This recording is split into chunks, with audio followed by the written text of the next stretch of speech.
Hi there, I'm Jack Van Ryn, Mayor of the Town of Coaldale. I will be giving you an update from our regular council meeting that was held Monday, December 13th, 2021. I will be going through the various agenda items, and I will be starting off with agenda item 4.1. It was a staff report from Russ Tanner, our Director of Recreation and Community Services, concerning the Waves and Blades Sportsplex Innovation Working Group. Back in February of 2020, Council approved the formation of the Arena Enhancement Working Group, and the group consisted of representation from each of the local ice users. The group expressed interest to have aquatic representation so that both the topic of a new pool and a second sheet of ice could be discussed and researched at the same time. So as part of this, their scope was to prepare a guiding document that can inform the design of an enhanced arena facility that includes a second sheet of ice and a new swimming pool, and to obtain a preliminary design options for a second sheet of ice, and also to prepare a business and operating plan that demonstrates how the enhanced facility, including and can be attainable as possible from a capital and operating budget perspective. So for me, it's easy to build something, but at the end of the day, you have to maintain it and you have to be able to operate it. So as part of the public participation component to this, we will have all the cost implications for our taxpayers, not only the cost of the second sheet of ice or the new swimming pool, whether it be an indoor pool or an outdoor pool, but we will also have the associated capital costs, including the tax implications, like I mentioned. So if you did go with a small indoor pool, what that's going to add to your tax bill every year, or a large indoor pool or an outdoor pool, and the size of the ice arena as well. So we'll have all those components as part of the final document before we start the public participation component. We also, as part of the request by Russ, is that we added members of council to the working group, and that includes Councillor Chapman and Deputy Mayor Avery and myself.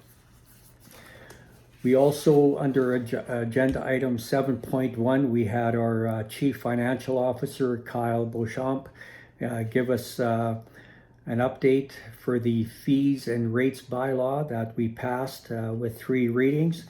And basically that concerns residential licensing fee is increasing from $60 to $100. Non-residential licensing yearly fee is going from $300 to $400.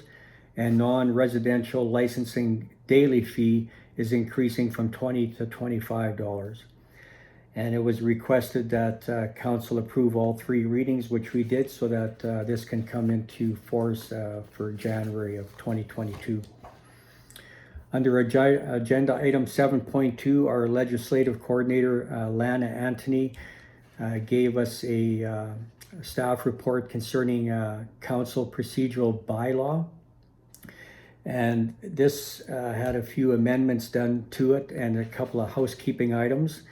And we needed to do that so that we could meet the requirements of municipal affairs as a result of their accountability audit report. And there was also a couple of changes that came out of our council at the Legislative Services Departmental Orientation Seminar that we had last month. And one of the items was for members of council, we're going to be giving each one of them an opportunity to be deputy mayor for 8 months. And Jason Avery is the current deputy mayor for the next 8 months. And then another change was regarding, there was discussions whenever I see somebody on the street and other members of council as well, and they want to get something to council so that it's discussed at a council level, I always suggest that they do a letter addressed to mayor and council, and it has to have their concerns, any questions, and then can be dropped off at the town office, and then it will become part of the agenda package for council to deal with. So just emailing contact the councillor on the town website won't work. If it's something you want brought up at a council meeting, it has to be a letter dropped off at the town office addressed to mayor and council. We also had our Chief Administrative Officer, Kaylin Hastings, do a update to the council code of conduct. We did our first reading, and basically there was a couple of housekeeping items in there, and then we also had to meet some changes requested by Municipal Affairs. And one of the items that we put in ourselves is that for any member of council that's a business owner in Coaldale, so that they have an opportunity to do business with the town of Coaldale. One clause that we added to the bylaw is that anything of $2,500 or more has to get approved by council before that work can be completed. Under agenda item 7.4, again, we had our legislative coordinator, Lana, do a policy amendment for the live streaming of council meetings. And the way that was done before was that after 4 years, anything recorded from a previous council meeting would be deleted. And we changed that bylaw now so that it's going to be kept forever through a platform known as YouTube. So we will always have access to council meetings through a link that will be on YouTube. And YouTube doesn't have a limit as to how many videos we can upload, so they'll remain there indefinitely unless we remove them ourselves. Something else regarding live streaming under agenda item 8.1 is what we refer to as time stamping during council meetings. So if you were to research something on an agenda from last year, you may have to sit through a council meeting and try and find where it was actually discussed. Moving forward now, once we get this implemented, is that you can click on the agenda item and it'll automatically bring you to the place in the YouTube video where that particular item is discussed. So that's going to be a very nice option for people that are trying to research any item from a previous council meeting. Under agenda item 8.2, our Director of Planning and Development, Spencer Croyle, gave us a offsite levies bylaw review. And an offsite levy is a mechanism for municipalities to recover capital costs incurred for infrastructure improvements for new development or growth. So thus ensuring growth pays for growth. So we went through the review, and the next step will be the public participation component. And we also added our current members of MPC, which are Deputy Mayor Jason Avery, Councillor Dale Pickering, and myself, to the review committee. And we'll be opening that up to developers, and there'll be a public component as well. And then that'll be coming back to council in the new year.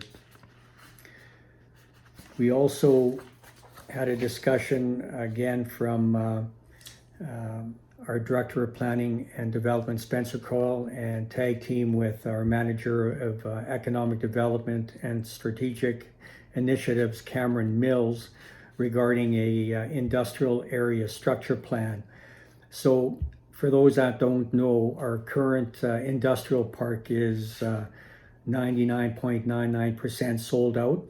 So we have a group of investors that purchased a piece of property just north of Coaldale that we're going to be working on a area structure plan for that. And as part of that, there will be a public component to that as well. And this is all revolves around a draft public participation plan. So Spencer and Cameron brought us up to speed on that. and that is going to be coming up in the new year as well. Under agenda item 9.1, we had our Chief Administrative Officer, Kaylin Hastings, give us a Civic Square project overview. This was very important for new council that this be done in the open portion of the council meeting. And we went through everything up to date regarding the Civic Square and where we're at cost-wise. So back in 2019, when council approved the Civic Square project, and that being the former council, it was a $5.8 million project. In today's dollars, with cost of construction increases, it's at $6.3 million now, with a budget increase of $565,530. So our CAO explained how we're going to offset those over budget costs. And also, we are going to have all the documentation with the entire project available on the town website, so that anybody wants to see any contracts, what kind of